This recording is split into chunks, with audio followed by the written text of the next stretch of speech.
Good morning. It is Live at 9 with James Phillips here on WJLX. And this morning we're joined by HARTT again for our monthly sit down with the counselors from HARTT.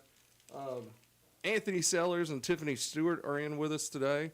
And I sure appreciate you guys coming in. Yeah, thanks for having us. Yeah, we're happy to be here.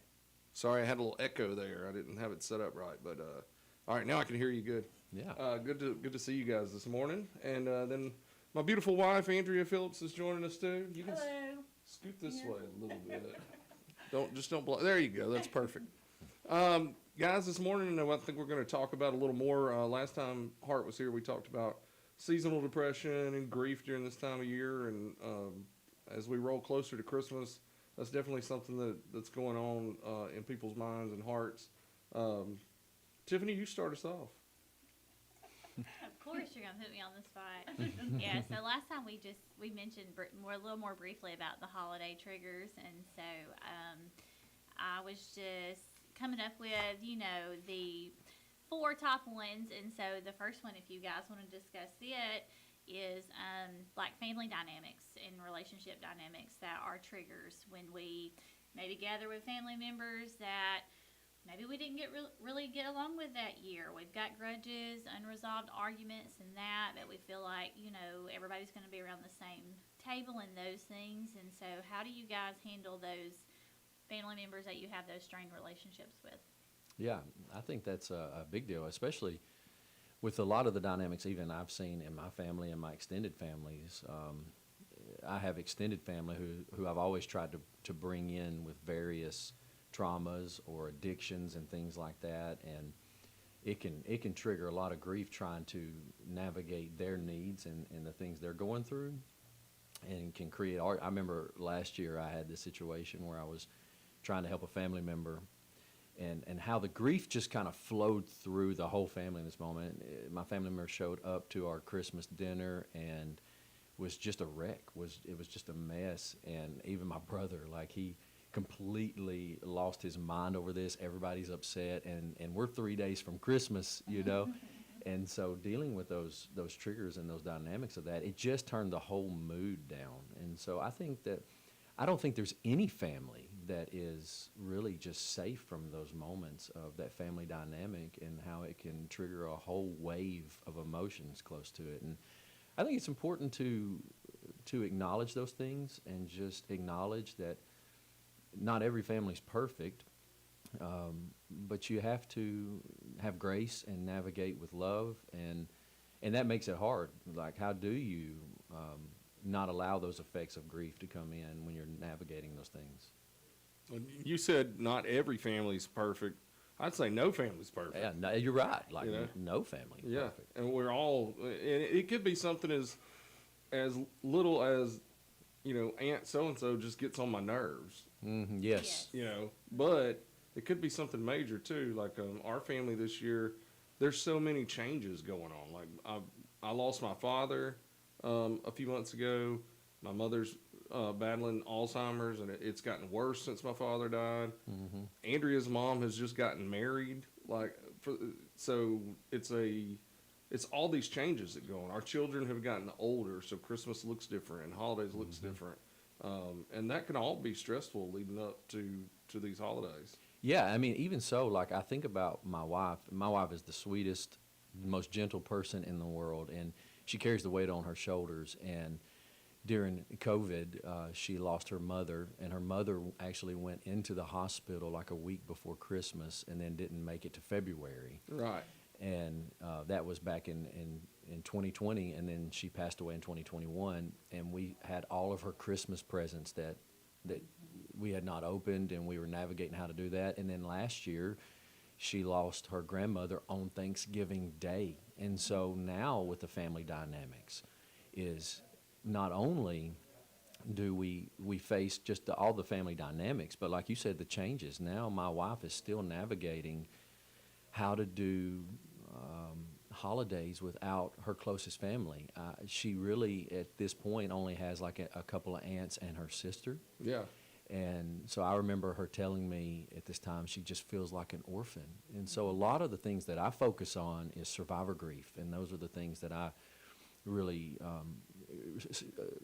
teach myself so I can work with other people, because survivor grief is one of the hardest, and one of the things that I think is the hardest is guilt. Like I've heard my wife talk about over and over, if I had have done this different, if I had have done this different, if I had have changed the way that this took place, maybe this wouldn't have happened. And so she's taken the weight of that grief, and that navigates and reactivates. And that's the thing about grief and the triggers. She may not deal with these emotions all year long. She may be sad. She may be in a different type of grief. But once those holidays hit, it's traumatic grief. And that's the difference. There is a difference in standard grief, what I would call that, where you go through the 5 stages of grief. And then there's traumatic grief when it's a trauma to you and it is affecting your mental health. And I think that's something we always have to consider at the holidays, is navigating those differences and changes. Yeah, I think so too. And Andrea, you and Anthony's wife need to hang out, I think, because she has the same. Her brother died. What was it now? 4 years ago. Yeah, it's been And 4 years. you have that Yeah. thought process a lot of, if I could have done this or I could have done that sort of thing. Yeah, I was always his protector because I was the older sister, and just thinking I didn't protect him, and like that was on me, that I was supposed to protect him. And I never heard of trauma grief, because I know you go through the 5 stages of grief, and like sometimes it'll just come on you, but then yeah, And so a lot of the ways that we treat trauma grief, and this will even help you some, and I've tried to help my wife a little bit. We do like a trauma-focused cognitive behavioral therapy. Yeah. And ultimately, we have to reestablish the narrative. And what we do with clients is we want them to tell their story again, so that story is out. So we want to establish the narrative, and then we've got to reframe some of the thoughts. Like, why do you feel like that it was your fault? And then when they say those things like, I could have done this different, I could have done this different, you can acknowledge, what would it have looked like if you had have done this different or that different? And working through those thoughts so that you can help the person. Number one, you're probably never going to rid someone of the grief of losing someone. But what you can do, and what we try to do even at HARTT, is teach people how to live healthy with it, and how to cope with it, and how to learn that those different dynamics or the triggers that hit at the holidays, how to reframe those thoughts so that I don't love the word cope, but I know that's a therapy word, because I feel like when you're coping with something, you're just kind of dealing with it. So I prefer, how do we heal from it? How you may still have the scar, but how do we help you heal, so that the scar may be there, but it's not affecting you so traumatically. I think that's very important. Yeah. Well, and hey, now one good thing, it's a blessing that we did all survive, all 4 of us and everybody listening. We survived Thanksgiving, so that's a positive. Yes. Yes. So now, Technically, I survived Thanksgiving at Disney World, so I don't know if that counts. oh, that doesn't count at all. Well, you have no grief at all then. Yeah. Right, yeah. That's So- the happiest place on earth, and it's the most stressful It place is, on earth. right? You know who did not survive Thanksgiving weekend? Auburn. Oh, that's right. Yeah, Thank you, Anthony. Yes, that's thank another you. type of seasonal depression. Is when you're an Auburn fan. Yeah. Yes. Thank you for picking on us. And it's even better now that Alabama's a basketball school. That's even better. Wait, Tiffany, are you an Auburn fan? Anthony, do not reveal that about me. I am so sorry. She just lost clients now. Yeah. So, no, maybe I gained some, because if there's Auburn fans, they may need some grief. Yeah, that's Yeah, true. That's true. they are all in support groups everywhere. You are right. Yeah. I was going to piggyback off of something that you said about, Mary and all of that, because I know that Mary is a mom, and she's such a good mom to shepherd in that. And so I have lost a family member close to the holidays too, and so I get really sad around Christmas, which is when I lost one of my uncles. And then I also have the mom guilt, because I feel like I should be happy for my child, because my child is still 11, and so I feel an obligation to make his holiday special. But I also feel guilty if I'm not acknowledging the fact that I miss my uncle. So I saw a quote on Instagram the other day, and it said, here's a gentle reminder this holiday season that you don't have to choose between gratitude and grief. You're allowed to hold joy in one hand and sorrow in the other. And so I think that just captures the beauty of life, that you can be in a season to where, oh my gosh, I love being a mom right now to my 11-year-old. And I love the Christmas mornings with him. And I'm going to be present in that moment, but I'm also going to be present with my feelings that I still miss my uncle. And so validating both of those emotions, and I don't think some people think that you can hold both of those emotions in the same time, but you can. I can have gratitude for this season with my family members that are still here, but I can also acknowledge the grief that I miss the people that are not here. And so sometimes we may feel like those two can't exist at the same time, but in reality they do, right? Mm-hmm. Like I'm sure with Mary, it's like she probably really, really misses her mom at Christmas, but at the same time, she's going to show up for Shep. That's right. And she's going to make Christmas magical for him, right? And those things. And so it's the gratitude with the grief, and they do coexist, and so we need to acknowledge that they do. Yeah, absolutely. And I like to tell people this, and this is a powerful statement for those with trauma, survivor grief, or guilt, is that joy is not betrayal. You can hold both those things. So you experiencing joy is not betrayal of those feelings or that guilt or that grief that you're having. Exactly. But it's a way of living, and I think that's, at the end of the day, man, we're just all living. And those who have gone on before us, we can celebrate their life. I think that's another thing that I love to do. If one way that we can help our grief and our guilt is find some type of way to celebrate those who are so close to us that we lost. And to some people, it may be lighting a candle. I know when the last time I was in New York City, Shepherd and Mary went into the Home Alone Church, is what I call it. Yeah. St. Patrick's, Patrick's, and yeah. they lit a candle for Mary's mother. So finding little ways to honor your family is healing for you. Yes. And so joy is not betrayal, but you can find a way to live. Yeah, yeah. Yeah. Well, and grief is a really tough time at the holidays, but there's also so many other stresses. Like I know we talked about no family's perfect, and I think the thing that we learn is that it's okay to admit that you're not perfect, your family's not perfect, and you get a lot of gratitude, just us personally or me personally, from even in tough times. I look around and I see the amazing community that I live in, or I see the incredible friends that are around me, and be open with those people and let them know that you're not perfect. And that's been one good thing for me the last few years with different struggles that we've had. There have been days where it's like, I don't know where Christmas is going to come from, Yeah. and that's a big stress. And so to have family that come along, or friends, or just community members to come along and say, hey, we want to help you, that's an amazing feeling. And you can find that gratitude. Like, it may be a struggle, but here's something I'm thankful for, Yeah. I think, a lot of times when, in various situations, especially when I'm working at the church, I always have to remind people an outstretched hand is love and something to be celebrated. It's not something to bring shame. And because we are all imperfect, and God's hand is always outstretched to us. And so for us to ignore him using another hand, Right. man, like, I feel like that's almost a rejection of what God tries to do through us.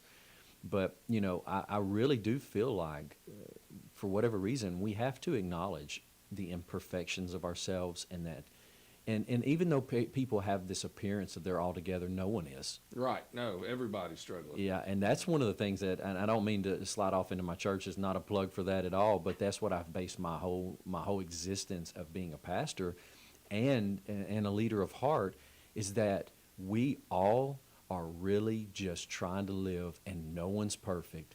No one has it all together, but we can do it better together. Right. Yeah. Well, and you get one shameless plug. So Awakening Life in Curry, Alabama, Sunday mornings. Go check it out. Thank right? you. Yeah, thank you. Yeah, yeah. Maybe I won't scare you off the first time. What do you have next on your list there? All right. So, outside of family dynamics, it is kind of talking about what we were just talking about, the financial stressors of the holiday season. And so you've already mentioned, like sometimes there's families and I've been there, you've been there, and it's like, how am I going to make Christmas happen and those things. And so I think it's important that when we're in a season to where we can help people, Anthony, like you're talking about. And so I have some family members that I would buy my grandmother something, but my cousins, that they're not able to do that. So I don't give her those gifts in front of them.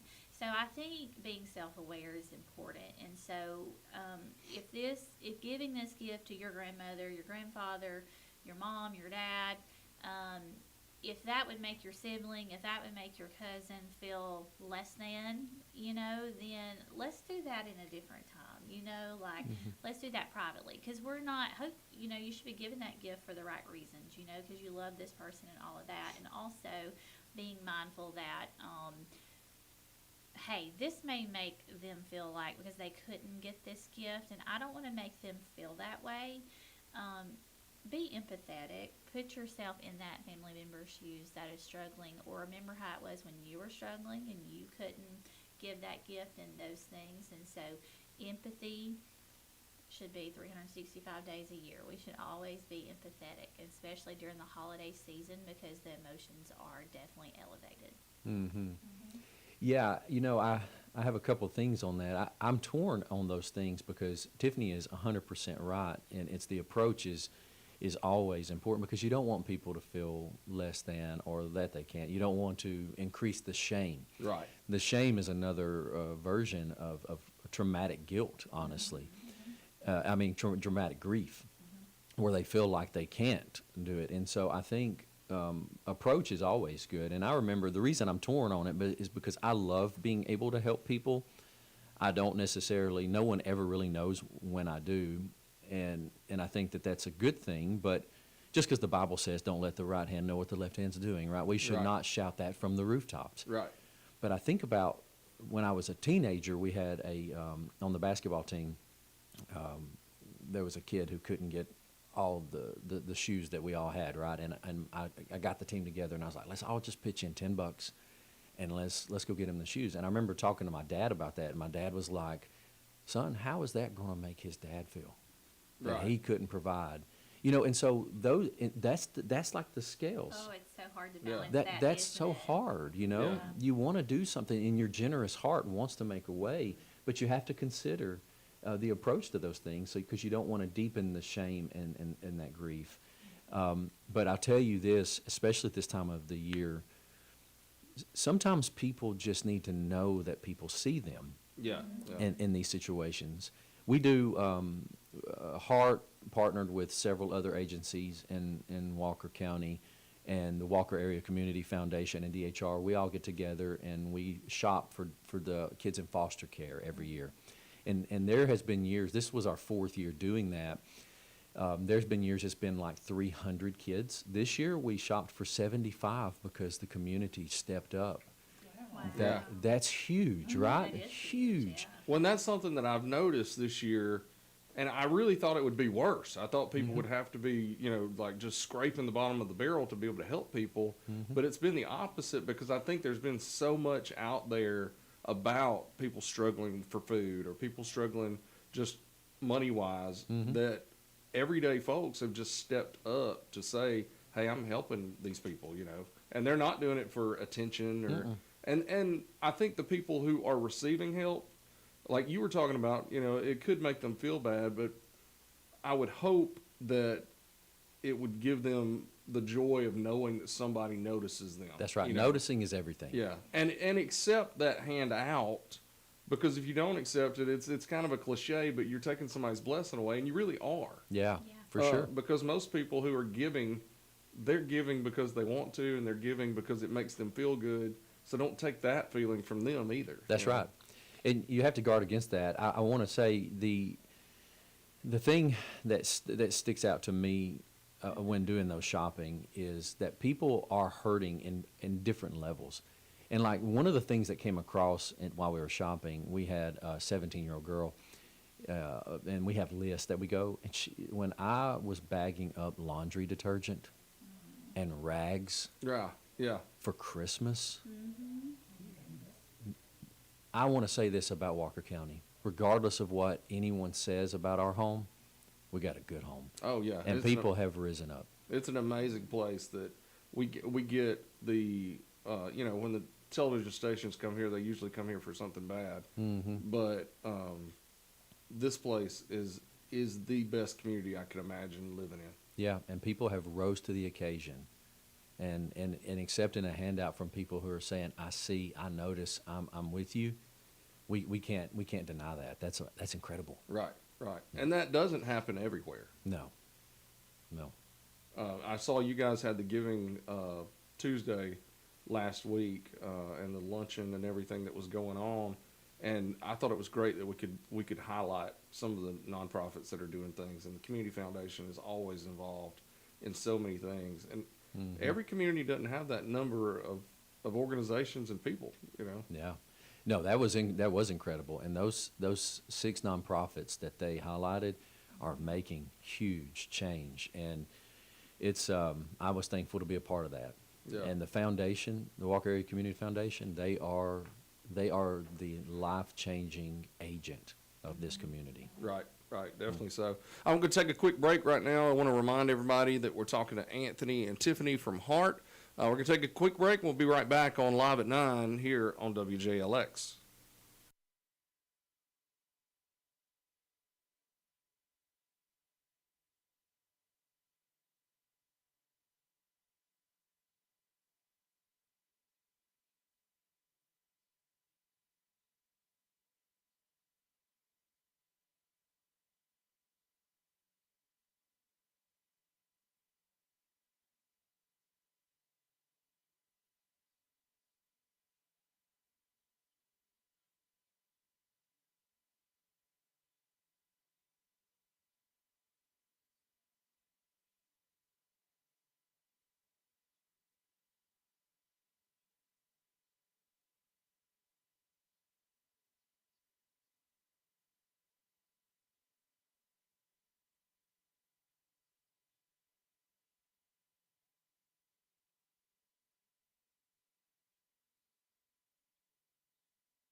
And we're back on WJLX. James Phillips here on Live at 9. And got our friends from HARTT with us today, Anthony and Tiffany. And before we went to break, we were talking about financial stress through the Christmas holidays. And one other thing that you had brought up, Tiffany, in the break was loneliness and just being isolated, and that we need to check on our friends and check on our loved ones. Yeah, so, especially when you think about widows, widowers, or, they don't have to have lost a spouse, just single people this time of year, it's really rough on them, because when we think about holidays, we think about being with people, right? And those things. And so it's like there was, I taught at a local high school for, 14 years, and so there was a janitor that's at that school, and he's still there, and he had never married or anything like that. And so it's there was always that invite to him that you're welcome at my house, or you're welcome at my grandmother's house if it was Thanksgiving, because she hosts Thanksgiving. You don't have to look very far to find people that would love an invite to your table. And even if they don't come, because I have invited him for multiple years, and even though he never came, I always took him a plate. And so yes, he would still be alone, but he did have the choice. And then I also wanted him to know that, you're always welcome here, and those things. And so you talk about our community and those things, and it's just important to, you don't have to look very far, like I said, to find somebody that needs a seat at your table. And even if they don't come, the invite alone, I think, is worth its weight. So. Yeah, I mean, when you think, like we talked about earlier, with grief can produce this guilt, right? I think in the seasonal depression and loneliness, what ends up happening with people who are suffering from loneliness, it creates another coping mechanism of that it's okay to be alone, or they need that solitude, and then they start building this resilience, or what I like to call really this callous, that this is just who they are and who they're going to have to be. And it creates this shell around them of solitude, which buries them in the loneliness. And they don't realize, and this is huge, and I'm glad you said this, Tiff, because it's huge. People don't realize how much they need other people until they're invited to the table. Mm-hmm. And then when you can see other people and see their loneliness, even if they say, I'm good, I don't need nobody, and invite them to the table, you don't know the healing and the changing that's going on in their heart, or taking them a plate, or whatever it may be. Just that, again, that noticing is everything for depression in the holidays and guilt. Noticing. People want to be seen. Mm-hmm. Yeah, I think about a kid. Like when a kid's jumping on a trampoline, right? Are they saying, judge me, judge me? Yeah. No, what are they screaming? They're screaming, watch me, Yeah. watch me. They want Look at this. They want to be seen, and that comes from a childhood all the way up. And so I commend you for those things, and taking them a plate or inviting them to the table. When you invite lonely people to the table, it starts to heal them, and I think that's huge. Selfishly, I said earlier, maybe just a family member gets on your nerves. But so if Crazy Aunt Betty gets on your nerves, you can invite a lonely friend, and nobody will get mad if you spend more time with a lonely friend. So it takes you away from those family members that get on your nerves. Yes. Yeah. yes. So that's the selfish way to look at it. I mean, it is definitely one. Do you do it that way, Tiff? I don't, but but yeah, I mean, it's all about perspective. Yeah, right. It's all about It's how you perspective. frame it, right? It's like, am I going to focus on my crazy aunt, or am I going to focus on Not that I this have a Crazy person? Aunt Betty. Yeah. I'm not that I have one. Yeah. No, I know what you mean. I think we all have, those family members that are obnoxious Alabama fans. That say, Roll Tide. hey, you didn't make it again this year to the playoffs. And I'm going to be like, yeah, let me go over here and sit with my friends. Yeah. That's exactly how it works. Yeah, that's how it goes. Yeah, I selfishly do mine differently, though, because like we always cook. Mary and I cook for about 30 people. We bring in a lot of people like from church and stuff that doesn't have families. Right. But and a lot of people would not know this, but I'm the most introverted person in the world. Like I am not extroverted at all. Being a pastor, I can show up. Yeah. But it sucks the life out of me. So Right. about an hour into this thing, you'll hear people say, "Where's Aunt? Yeah. Where'd Aunt go?" I'm in the bedroom hiding. Right, yeah. So that I let Mary, which is also introverted, I let her hang out with all the people and the crazy Aunt Bettys, you know. And that's the thing that people will surprise people about people with your personality type is that you think he's just always on and he's the entertainment of the party. But sometimes it could be killing you to be the entertainment of the party. It is killing me. Yeah, it's all about where you get your energy from. Yeah, for sure. So. Yeah. Now, what else you got there on your list? Okay, and then something else we could talk about is just social comparison.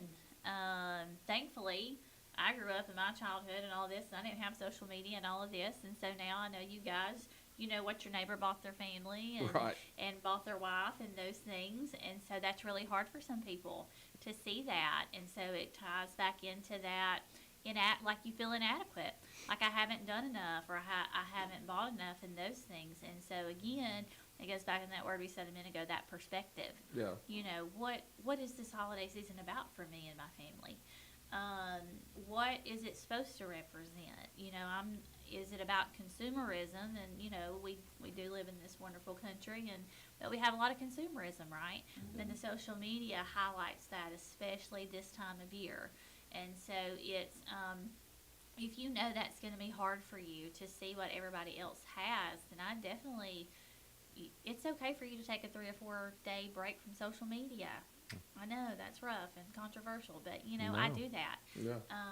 And so it's just important to take a step back and be like, this isn't about how much I bought my kids or what I bought my spouse or what my neighbor bought their spouse and those things.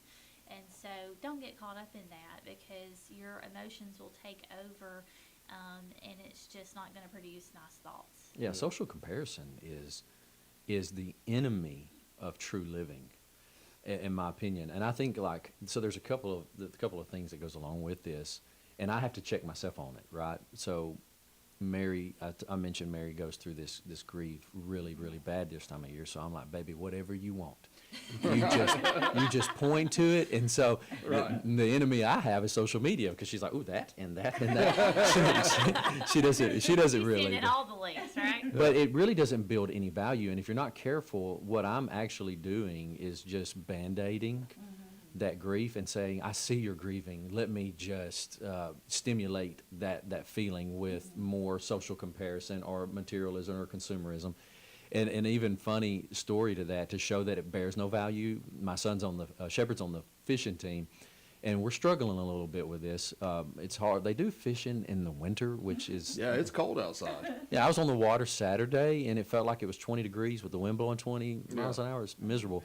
But anyway, so the first tournament, he only caught a couple of fish, and he was so frustrated. And we drove, and Shep doesn't have like a very expensive boat or anything like that. It doesn't have all the screens. Now, you see some of these kids, they got like TVs on there, and Yeah. they can just say, there's the fish, and grab it. Right. And but I want to share this about the consumerism.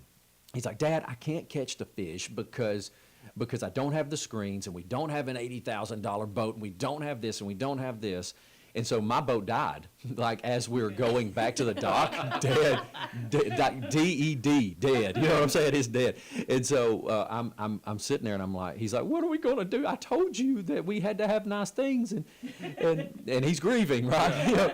And so this like $100,000 boat comes by with like I'm telling you, it looks like a broadcast station. And I say, hey, bud, you think you can hook me up to yours and just drag me to the dock? and so he's like, sure, buddy, no problem. And Dad, Shepard was like, Dad, this is so embarrassing. I was going to told say, you. Shepard was covering his head in shame. wasn't he? Yes, well, he actually covered his head with shame and his hoodie. And so, you know, but I remember asking the guy the question, and I said, hey, bud, how'd you do today? He said, I didn't catch a thing. Yeah, yeah. And I looked at Shepard, and I said, see, you don't have to have nice things. He struggled just like we did. Yeah. And that goes to this, like, you don't have to have nice things, and the social comparisons really at the end of the day mean nothing, and they're a Band-Aid when we fall into that consumerism. However, I want to say that it still makes people feel seen and noticed when they do receive gifts from the heart. Right. Yeah. Yeah. Well, and talking about the consumerism and everything, the comparison to people, I think that's why it's so important for us to focus on what makes the holiday season special. And it's not just we've got a pastor here, so I mean it's going to be for most people who live here, it's going to be celebrating the birth of Jesus, that sort of thing. But the holiday season is special to so many different people and cultures and things like that we really should focus on everybody and what they're going through and ways to celebrate the specialness about it for them, you know. Yeah. But how important is it for people on their own to focus on those things, like as far as their spirituality during this time and that sort of thing? You know, I think about this a lot because I study culture, and I am an advocate for cultural sensitivity and understanding that people see things differently than we all do. I think one thing that always sticks out to me in the individual, I remember when I first met Mary, and we're about to celebrate in September our 20-year marriage, which is incredible. Congratulations. Yeah, she keeps telling me we're going to Paris, and I said, Paris, Texas? You know, so we ain't going to Paris. Anyway, I remember going and doing Christmas morning at her mom's, and I go to the table, and she has Happy Birthday Jesus cake. She has had a cake made for Jesus. Yeah. And initially, I'm thinking, okay, this is crazy. Right, yeah. Yeah, I am like freaking out right now. But you know, 15 years later, I looked at Pam and I thought, this is a woman who is honoring what this holiday's about. Yeah. And that it took 15 years for that to click for me, but I think that's the consumerism, the things that all pull us away. And to so many different people, Christmas is something. Right. But for Christians, Jesus is the center. For other religions, it may be something else. But we have to respect and honor all those things. Right. And be aware of those things. I really feel that Christians should do a lot. This is me preaching. I'm sorry. It's okay. Christians Go ahead, should, Pastor. yeah. Hey, man, Hey, come on. come give us on my- with it. Come on now. Christians should do a better job of making Jesus the center. Oh, definitely so. Yes, Yeah. I agree. Yeah. And I think that in itself helps your mental state. Yes. It just helps you to kind of settle and focus. you Yeah, know? what people don't know is that material things does not bring happiness. Yeah. It stimulates your brain. It releases dopamine. Yeah, you get the dopamine. But peace brings happiness. Right. Peace on earth. Right. You know, Yeah. and Jesus. Oh, yeah, go ahead, sing for us. Mm-mm, no. Y'all don't want none of that. I have to charge by the hour for that. So Okay, yeah. I didn't pay enough this morning for that. We're pretty close to the end on time. Anything else that you guys want to share about HARTT that HARTT has coming up? Anthony, that'd be you. No, I'm happy to be here. Thank you for bringing awareness to this, to mental health, and because it is so important. Obviously, Anthony and I are very passionate about it. We want to help people, and so HARTT would love to help this community even more than we have, and those things. So if we can do anything for the community, we're here for you guys. Anthony. yeah, I'm just thankful for this opportunity. So thank you guys for having us. Sorry I talk so much. Perfect. I think this was a great conversation, really. Yeah, when I get in my car, I will turn my heavy metal music wide open and sit there and just come back to life. Decompress a little Yeah. bit. Yeah. And but I'm thankful for the opportunity that Tina and I had in November of 2022 to start HARTT, with a mission of just seeing people and helping people.